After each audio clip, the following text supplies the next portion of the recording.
Seja parte de uma experiência de pensamento elevado com as palavras de Krishnamurti. Prepare-se para desafiar suas crenças e expandir a sua compreensão da existência. Você diz que o pensador e o pensamento não estão separados. Que se nós acreditarmos que o pensador está separado e, portanto, trata de controlar o pensamento, isso meramente reata a luta e a complexidade da mente, que dessa maneira não haverá quietude. Então, não compreendo. Se o pensador for o pensamento, como surge essa separação em primeiro término? Como pode o pensamento lutar consigo mesmo? Como surge a separação entre o pensador e o pensamento quando são realmente um? É isso assim para você? É um fato que o pensador é o pensamento? Ou você pensa que deveria ser assim e, portanto, não é uma realidade para você? Para compreender isso, terá que ter grande energia. Quer dizer, quando você vê uma árvore, deve ter a energia que não permita que exista essa divisão entre o eu e a árvore. Compreender isso requer tremenda energia. Então, não há divisão e, portanto, não há conflito entre ambos, porque não há domínio de um sobre o outro. Mas como a maioria estamos condicionados com a ideia de que o pensador é diferente do pensamento, então surge o conflito. Por que nos faz tão difícil compreender? Porque temos mentes muito complexas, não é assim? Não somos pessoas singelas que olham as coisas simplesmente porque temos mentes complexas. E a sociedade evolui voltando-se mais e mais complexa com nossas mentes.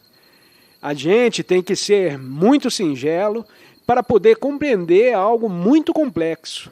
Para compreender algo complexo, um problema muito difícil, terá que observar o problema mesmo sem introduzir na investigação todas as conclusões, respostas, hipóteses e teorias que conhecemos.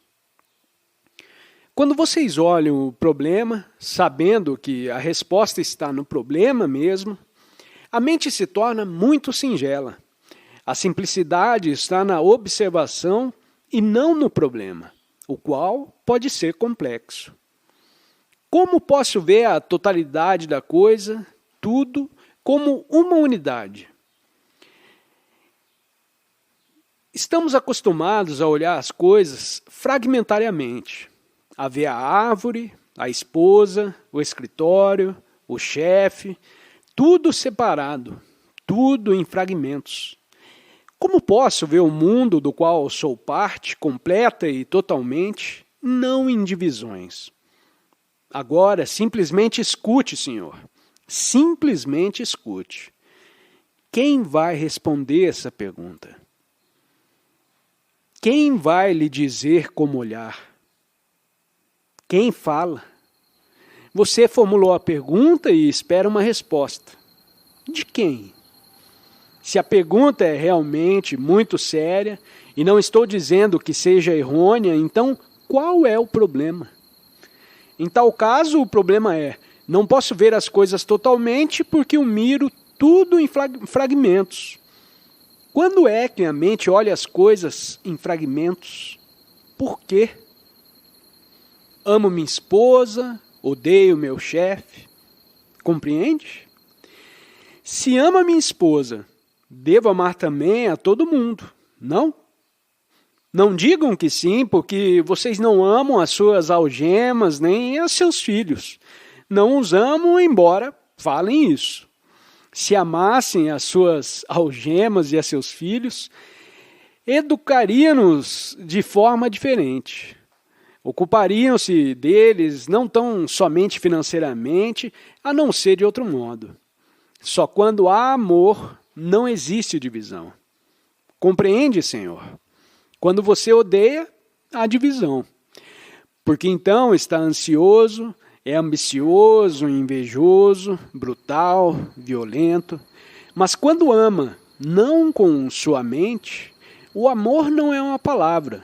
O amor não é prazer. Quando realmente ama, então o prazer, o sexo e etc. tem uma qualidade diferente. Nesse amor não há divisão. A divisão surge quando existe medo. Quando um ama, não há eu e você, nós e eles. Mas dirá agora, como vou amar? Como vou conseguir esse perfume? Há só uma resposta a isso. Olhe-se, observe-se. Não combata consigo mesmo, a não ser observe. E deixe observar, vendo as coisas como elas são, possivelmente então surja esse amor. Mas temos que trabalhar muito arduamente na observação. E não se pode ser preguiçoso nem desatento.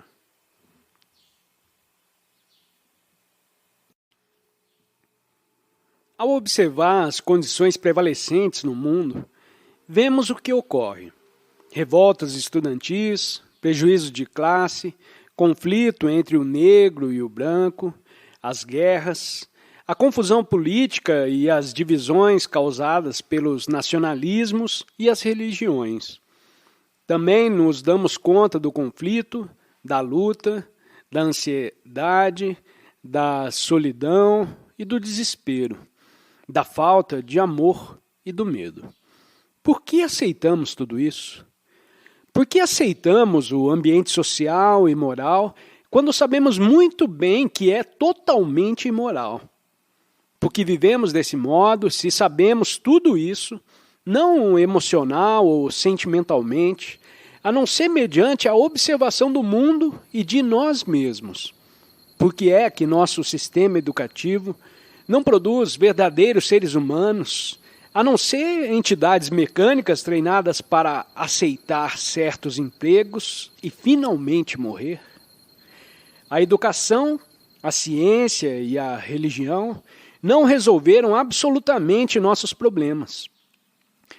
Porque ao ver toda essa confusão, em vez de nos adaptar a ela e aceitá-la, não fazemos instalar todo o processo em nós mesmos?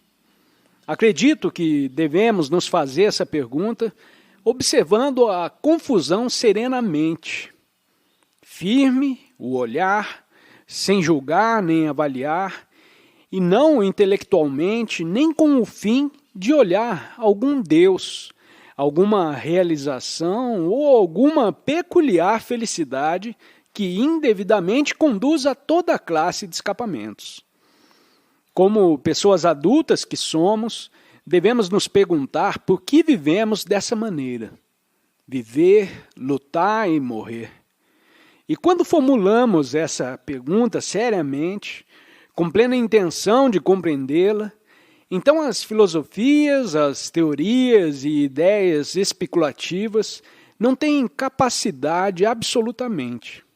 O que importa não é o que deveria ser ou o que poderia ser, nem que princípio deveríamos seguir ou que ideias deveríamos sustentar ou a qual religião ou guru devemos nos voltar. É óbvio que todas essas respostas carecem por completo de sentido quando vocês se enfrentam a essa confusão, à miséria e aos constantes conflitos em que vivemos. Convertemos a vida em um campo de batalha, com cada família, cada grupo e cada nação contra a outra. Ao ver isso, ao vê-lo não como uma ideia, mas sim como algo que realmente observam e devem confrontar, vocês se perguntarão o que é tudo isso. Por que seguimos assim, sem viver nem amar, a não ser cheios de medo e de terror, até que morremos? O que farão quando se formularem essa pergunta? Não podem formulá-la aquelas pessoas que estão comodamente estabelecidas em ideais de família, em uma casa confortável, que têm algum dinheiro e que são muito respeitáveis e burguesas. Se essas pessoas fizerem perguntas, as interpretam de acordo com suas exigências pessoais de satisfação.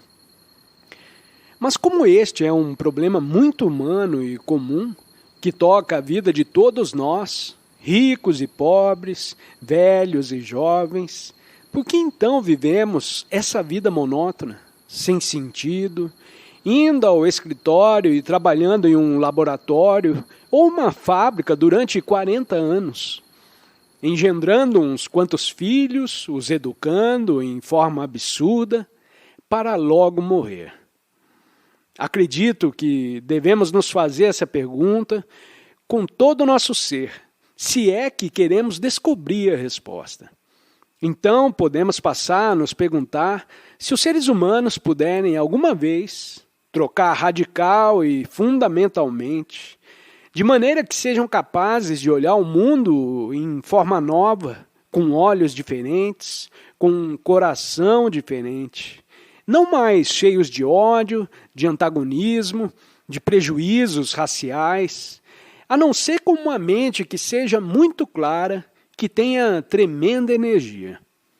Ao ver tudo isso, as guerras, as divisões absurdas que as religiões ocasionaram, a separação entre o indivíduo e a comunidade, a família em oposição ao resto do mundo, cada ser humano obstinado a algum ideal peculiar, dividindo-se a si mesmo em eu, você, nós e eles.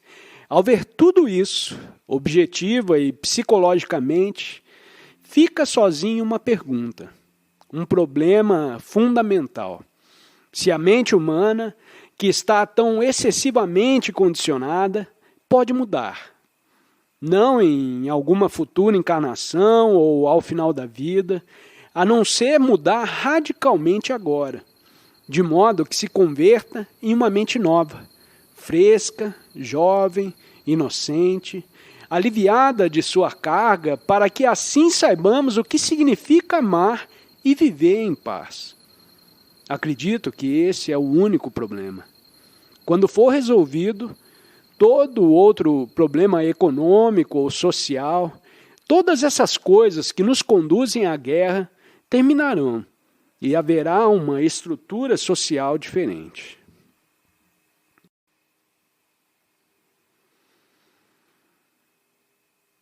Nossa pergunta é se a mente, o cérebro e o coração podem viver como se fora por uma primeira vez, descontaminados, frescos, inocentes, sabendo o que significa viver em felicidade, em êxtase, com profundo amor.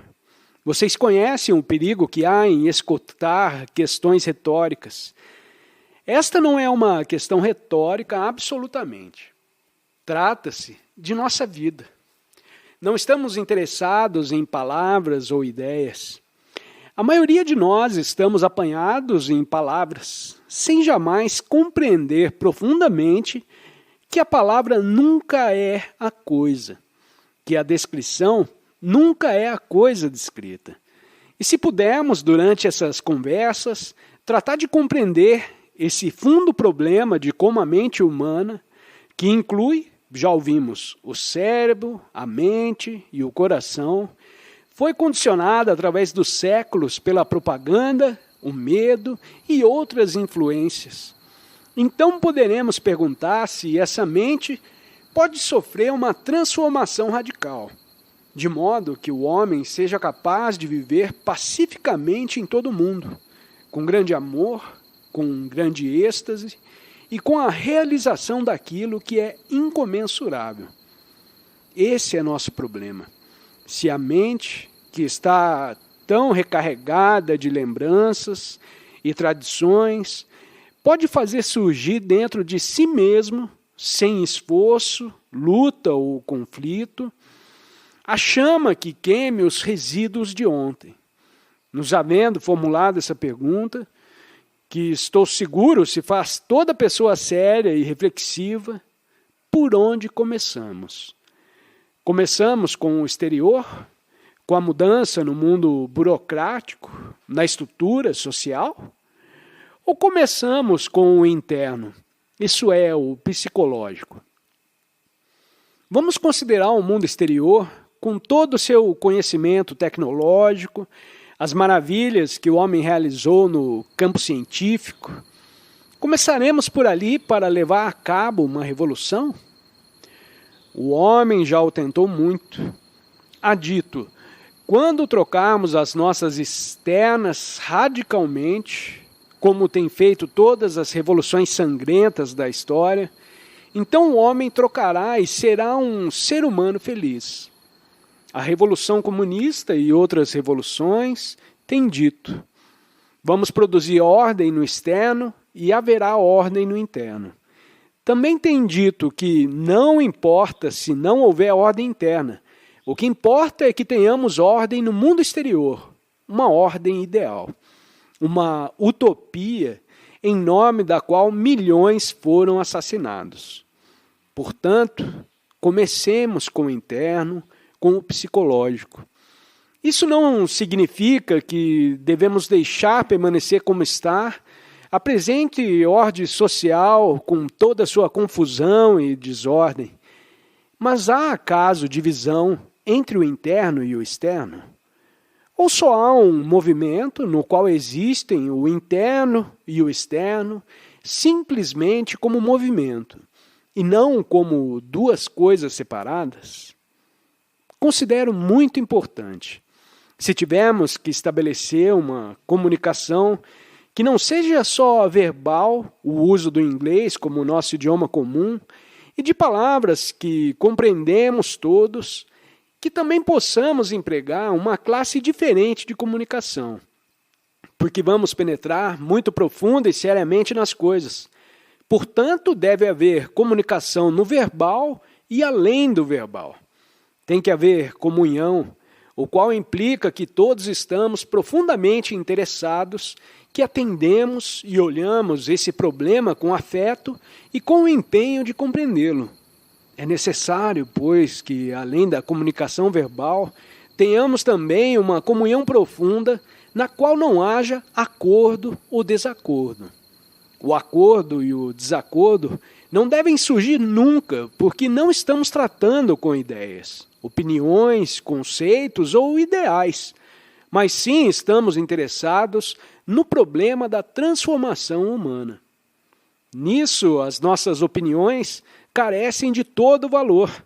Se disserem que é impossível que mudem os seres humanos, que foram assim por milhares de anos, vocês se bloquearam a si mesmos de antemão e não poderão continuar inquirindo ou explorando. E se vocês meramente dizem que é possível, então vivem em um mundo de possibilidades e não de realidades. De maneira que um deve abordar essa questão sem dizer que é ou não é possível mudar. Temos que encará-la com uma mente fresca, ávida por descobrir e suficientemente jovem para examinar e explorar. Não só temos que estabelecer uma comunicação verbal clara, mas também deve haver comunhão entre o que fala e vocês. Um sentimento de afeto e amizade que só existe quando todos estamos tremendamente interessados em algo. Quando o marido e a esposa estão profundamente interessados em seus filhos. Descartam todas as opiniões, seus gostos e desgostos particulares, porque estão preocupados com os meninos. Nesse interesse há grande afeto. Não é uma opinião a que controla a ação.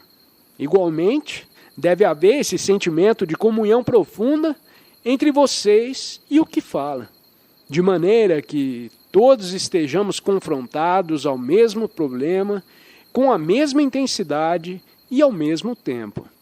Então, podemos estabelecer essa comunhão, quão único faz possível uma compreensão profunda. Assim, pois, existe esse problema de como pode a mente, que está tão profundamente condicionada, trocar de maneira radical. Espero que vocês mesmos se exponham a esse problema, Porque a menos que exista uma moralidade que não é a moralidade social, a menos que haja uma austeridade que não é a austeridade do sacerdote com sua dureza e violência, a menos que haja uma profunda ordem interna, essa busca da verdade, da realidade, de Deus ou qualquer seja o nome que gostem de lhe dar, não tem sentido algum. Possivelmente aqueles de vocês que vieram aqui tratando de encontrar a Deus ou em busca de alguma experiência misteriosa, fiquem desiludidos, porque a menos que tenham uma mente nova, fresca e olhos que possam ver o que é verdadeiro, não poderão compreender o incomensurável, o inominado, o que é. Se meramente desejarem experiências mais amplas e profundas, enquanto levam uma vida falsa, vazia, então terão experiências sem valor algum. Devemos investigar isso juntos. Vocês encontrarão que esta é uma questão muito complexa, porque há muitas coisas envolvidas nela. Para compreendê-la, tem que haver liberdade e energia. Temos que ter ambas as coisas, grande energia e liberdade para observar. Se estão atados a uma crença determinada ou a uma imaginária utopia particular, é óbvio que não são livres para observar. Existe essa mente complexa, condicionada como católica ou protestante, procurando segurança e presa na ambição e a tradição. Para uma mente que se tornou superficial, exceto no campo tecnológico, o ir à Lua é um lucro maravilhoso. Mas os que construíram a espaçonave vivem suas próprias vidas, falsas, pequenas, ciúmes, cheias de ansiedade e de ambição, e suas mentes estão condicionadas. Nos perguntamos se essas mentes podem estar completamente livres de todo condicionamento, de maneira que lhes seja possível viver uma vida totalmente distinta. A fim de descobrir isso, necessitamos liberdade para observar, não como cristão, hindu, holandês, alemão ou russo, ou qualquer outra coisa. Tem que haver liberdade para observar claramente, o qual implica que a própria observação é a ação. Essa mesma observação produz uma revolução radical. Para ser capazes de tal observação, necessitamos de grande energia. Portanto, vamos averiguar por que os seres humanos não têm a energia, o impulso, a intensidade para mudar. Têm qualquer quantidade de energia para disputar, para matá-los uns aos outros, para dividir o mundo e ir à Lua. Para essas coisas tem energia, mas aparentemente não tem energia para mudar eles próprios de maneira radical. Assim que nos perguntamos por que carecemos dessa indispensável energia. Eu gosto de saber qual é sua resposta quando lhe exponho uma questão semelhante. Dissemos que o homem tem suficiente energia para odiar quando há guerra, briga e quando deseja escapar do que realmente é. Tem energia para fugir mediante as ideias, o entretenimento, os deuses, a bebida. Quando deseja prazer sexual ou de outra classe, persegue essas coisas com grande energia. Tem inteligência para sobrepor-se a seu ambiente. Tem energia para viver no fundo do mar ou nos céus. Para isso, tem energia vital. Mas aparentemente não tem energia para trocar o hábito mais pequeno. Por quê? Por que dissipa essa energia no conflito interno? Não estou tratando de persuadi-los, não faço propaganda e não substituo velhas ideias com outras novas. Estamos tratando de descobrir e de compreender. Vejam vocês, nos damos conta de que devemos mudar. Tomemos como exemplo a violência e a brutalidade. Esses são feios. Os seres humanos são brutais e violentos. Construíram uma sociedade que é violenta, apesar de tudo. O que hão dito as religiões sobre o amor ao próximo e a Deus? Todas essas coisas são meras ideias, sem valor algum, porque o homem continua sendo brutal, violento e egoísta. E sendo violento, inventa o oposto, que é a não violência. Por favor, examinem isso comigo. O homem está permanentemente tratando de chegar a ser não violento. E assim, há conflito entre o que é a violência e o que deveria ser, que é a não violência. Há conflito entre ambas. Essa é a mesma essência do desperdício de energia. Enquanto há dualidade entre o que é e o que deveria ser o homem, tratando de voltar-se a algo distinto, fazendo um esforço por alcançar o que deveria ser, nesse conflito há dissipação de energia.